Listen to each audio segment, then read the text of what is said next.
Ambati Silks, Kanchipuram Saree Store, now in Vijayawada. Exclusive Pattu Sarees, Salwars and Lehengas.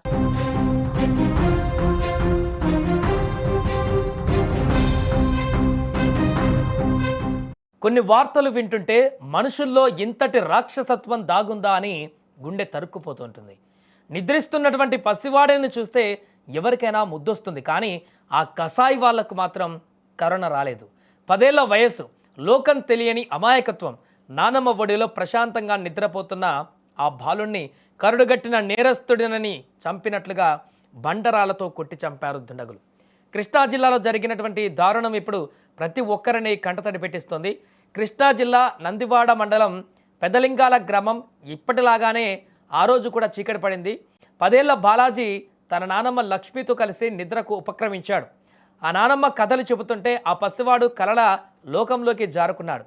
కానీ ఆ రాత్రి వారి పాలిట కాలరాత్రి అవుతుందని ఆ ఇద్దరికీ తెలియదు. అర్ధరాత్రి దాటాక ఇంట్లోకి చొరబడ్డారు కొందరు దుండగులు. చేతుల్లో సిమెంటు రాళ్ళు, కళ్ళల్లో క్రూరత్వం. నిద్రమత్తులో ఉన్న ఆ పసివాడి పైన, 70 ఏళ్ల వృద్ధురాలిపైన విచక్షణారహితంగా దాడికి తెగబడ్డారు. ఆ చిన్నారి ఏడుపు ఆ ఇంటి గోడలకే పరిమితమైంది. సిమెంటు రాళ్లకు దెబ్బలకు తాళలేక ఆ పసి ప్రాణం అక్కడికక్కడే కన్నుమూశాడు. ఇక తన కళ్ళెదుటే మనవడిని రాళ్లతో దాడి చేస్తుంటే ఆ నానమ్మ ప్రాణం ఎంత విలవిలలాడిపోయి ఉంటుంది. కాపాడుకుందామనుకున్న వృద్ధాప్యం వల్ల ఆమె శరీరం సహకరించి ఉండదు. దుండగుల దాడిలో తీవ్రంగా గాయపడినటువంటి ఆ 70 ఏళ్ల లక్ష్మమ్మ రక్తపు మడుగులో అపస్మారక స్థితిలోకి వెళ్ళిపోయింది. ఉదయం రక్తపు మడుగులో విగతజీవిగా పడి ఉన్నటువంటి బాలాజీని చూసి ఆ గ్రామం ఒక్కసారిగా ఉలికిపడింది.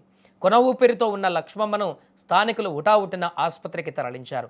తన మనవడు ఇక లేడన్న విషయం కూడా తెలియని ఆ నానమ్మ ఇప్పుడు మృత్యువుతో పోరాడుతోంది.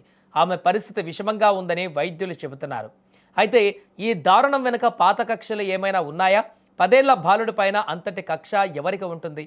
70 ఏళ్ల వృద్ధురాలని చంపాల్సిన అవసరం ఎవరికి వచ్చింది అనే కోణంలో పోలీసులు దర్యాప్తు చేస్తున్నారు. ఏదేమైనా 10 ఏళ్ల బాలుడి పట్ల నిందితులు ఇంత క్రూరంగా ప్రవర్తించినటువంటి ఈ ఘటన స్థానికంగా కలకలం రేపుతోంది. అమ్మా